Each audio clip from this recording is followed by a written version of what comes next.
That's odd. Why isn't it letting me check that box? I'm not really a robot, even though I played one once in a famous sci-fi movie you may have seen.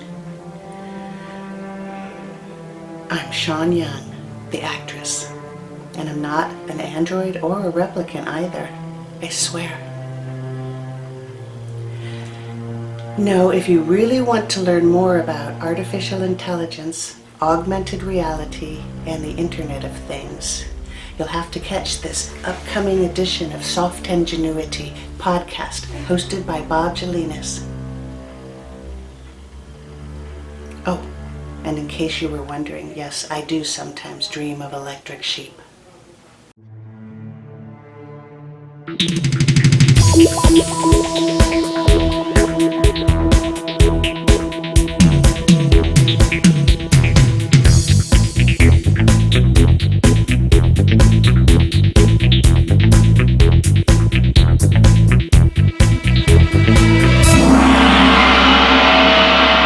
All right, a very warm and gracious thank you to Sean Young for that introduction. And my name's Bob Jelinas, and I want to welcome everyone to Soft Ingenuity, which is the podcast from Soft NG. I'm sitting here in lovely, warm, and sunny St. Petersburg, Florida, and I want, first of all, welcome everyone to our first ever podcast of this kind, where us here at Soft NG want to discuss with you and present some of the most cutting edge and informative advances in technology and innovation, specifically focusing in the areas on things like artificial intelligence, extended reality, and the Internet of Things. As a matter of fact, that's where we're going to start today with a discussion on some unique capabilities of the Internet of Things that you may or may not have ever had a chance to think about. And in so doing, I want to welcome my very, very first guest here, which is Mr. Sergey Chernyshov, and he's joining us from Kyiv, Ukraine. He's Soft NG's head of the Internet of Things business unit. And Sergey, welcome. Привет. Hello, Bob. Привет from Ukraine. All right. Well, we've been, I guess, going back now more than a year, back into 2020. We know pretty much all of humanity has faced a pretty dramatic new problem, that being the scourge, the plague of COVID-19. And for many people, that's really changed the way that they live their lives and carry on their normal days.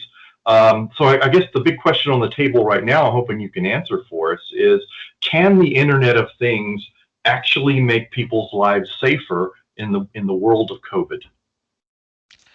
IoT solutions do not stand aside.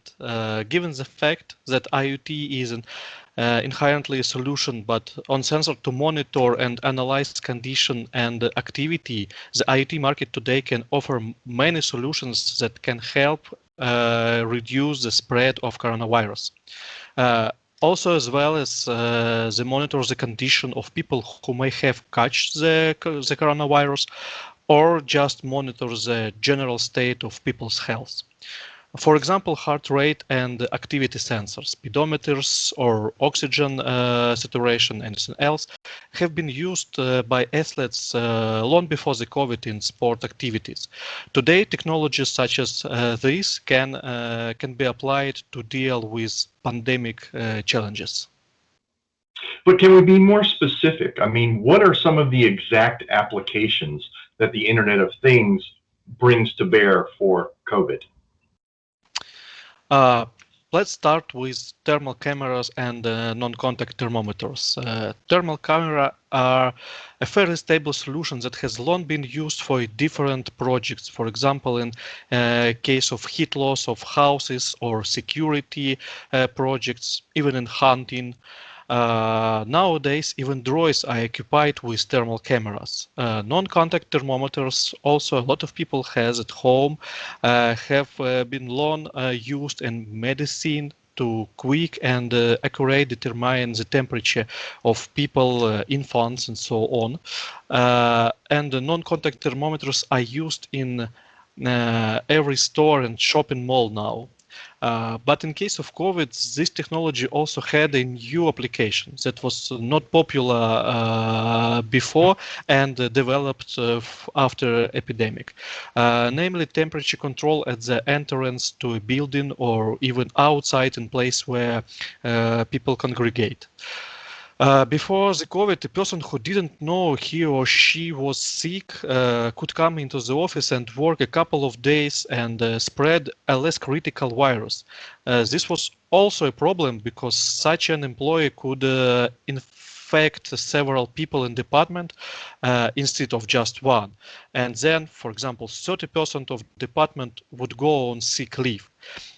With spread of coronavirus, monitoring and identifying sick employees become necessary, as a person may not realize that they have a slight fever, come to work and infect colleagues. To prevent this, at the beginning of the spread of COVID, organization massively began to use non-contact thermometers. I think you remember it. And over time, at the entrance to offices were installed thermal cameras, equipment for automatically temperature control. In offices, thermal camera has almost completely supplied non-contact thermometers, and the same trend can be seen in shopping malls. The fact that thermal camera are convenient to implement in access control system and do not require special training employee who would check the temperature at all enterprises and who is in constant contact with both healthy people and those who have hidden form of COVID, for example. The accuracy of such cameras is very high, about 1.5 Celsius degree, and the working distance of average solution is up to 10 feet. All right. But hearing you describe all that, these thermal cameras and different non-contact sensors, it's sort of reminding me of sort of George Orwell's 1984, sort of the whole Big Brother thing. Are there any potential privacy concerns connected with this type of an Internet of Things solution? I think people would really like to understand that a lot better. No, the system works offline. It only uses the data that users have entered into the asset system if we are talking about offices. But if we're talking about malls, shops, or for example, hotels, the camera works online and signals the responsible person about the temperature of a particular person. And personal data is not used at all. All right. Well, that makes sense. So I guess the bigger question is where do you see this technology going in the future? Some new projects income in 2021 to the market as telecom consultation or digital diagnostics.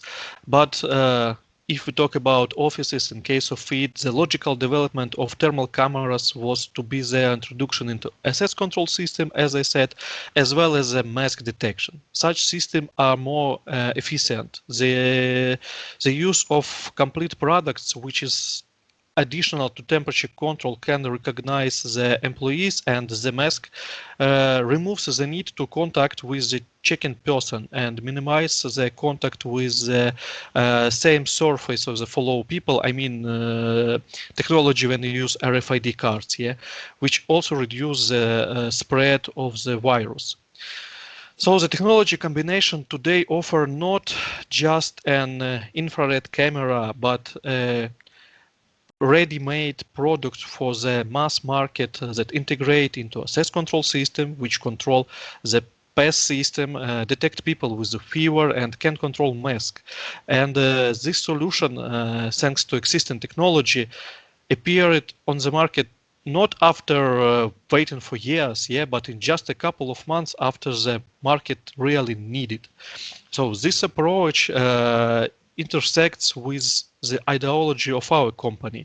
It is faster and cheaper for the customer to build and develop a solution on existing components and models, if it, of course, does not require development from scratch. Okay, That's just striking me as being very beneficial for in sort of a preventative context. But what can the Internet of Things, these type solutions do for people who are already sick? Health monitoring is a very important branch of IoT. As I said earlier, similar solutions have been used by athletes for quite some time. And a few years ago, with the spread of the Apple Watch, I think you remember, and the more cheaper fitness trackers, which are less complex than professional solution for athletes, reached the mass market as well. Most patients with COVID have devices that can measure the saturation, the oxygen saturation already. More expensive fitness trackers are also, or any other wearable device, also able to determine blood oxygen saturation, which is an important factor of COVID disease. In addition, the functionality of such devices extend, for example, the Apple Watch can call you an ambulance if something happened with your health. For elderly people, there are trackers which an alarm button, such kind of SOS button, which automatically, in case of health problem or by pushing this button, communicate with relatives or ambulance. This is referred to as PRS system, a personal emergency response system. The introduction of such devices will help response initially to the decline in health of relatives or medical services. Such solution will help elderly or sick people feel safety in their homes if they live alone. Okay, let's kind of go back to the preventative context for a second. What can this technology do in helping with just the simple social distancing challenge? Yeah, keeping distance has become a common requirement in 2020. The problem is that without a good definition of the actual distance as well as incident information to offenders, it's hard to people to keep their own distances. Yes, IoT offers some kind of tags or let's say beacons that automatically find each other within range, as well as beep if people are too close to each other. Such a solution could help in factories or construction sites where people have to focus on work, and the distraction of keeping a social distance can simply be dangerous for them. Yeah, these tags do not require recharging. They last over a year on one battery and easily to replace. To track distance, another question is tracking distance in queues. In this case, you can use cameras and computer vision or even some kind of small and cheap optical sensors. Okay, that makes a whole lot of sense, you know, in large complex environments like construction sites or things like that. But how would this apply just in a normal everyday office environment where people are just coming to work and sitting at their desks or in cubes, things like that? Social distance has also affected offices. Yeah, as you said, people have to keep their distance in their workplaces, at their computers, in the meeting rooms, in kitchens, in the break rooms, and so on. Fortunately, IoT has a solution that can track occupied seats in real time, monitor office occupancy, limit access to places where employees should not sit, even if they change positioning. In addition, a similar solution for offices can be implemented in a public transport. In this case, the driver would always know the number of passengers in a bus or subway car, and the passengers would be required to keep their distance. They will not use the close seats. Interesting. Yeah, you can almost imagine how all that might work. But that sort of begs the question of sort of what next? I mean, how do you see the future of the Internet of Things solutions as you've described in a post-COVID world? Looking in the future, in a world where people need to limit personal communication, robotic system will likely develop the service industry. For example, automatic delivery is our real. Delivery with the help of drones is already on our streets.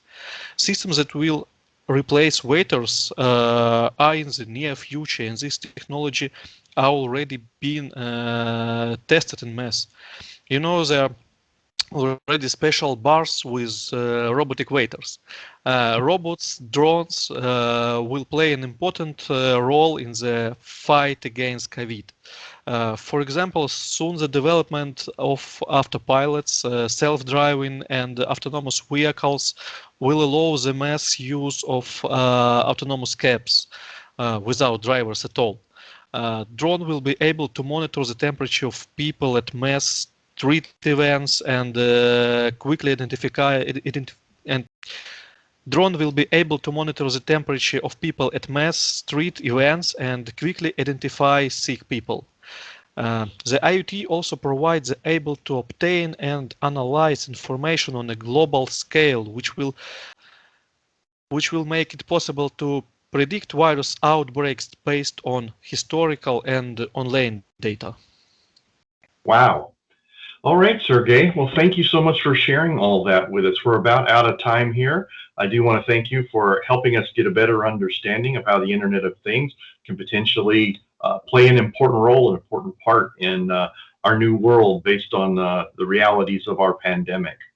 All right, well, everyone, thank you for watching. Please tune in for our next episode of Soft Ingenuity from SoftEngy. I'm Bob Jelinas here in St. Petersburg, Florida, and we'll talk to you again soon.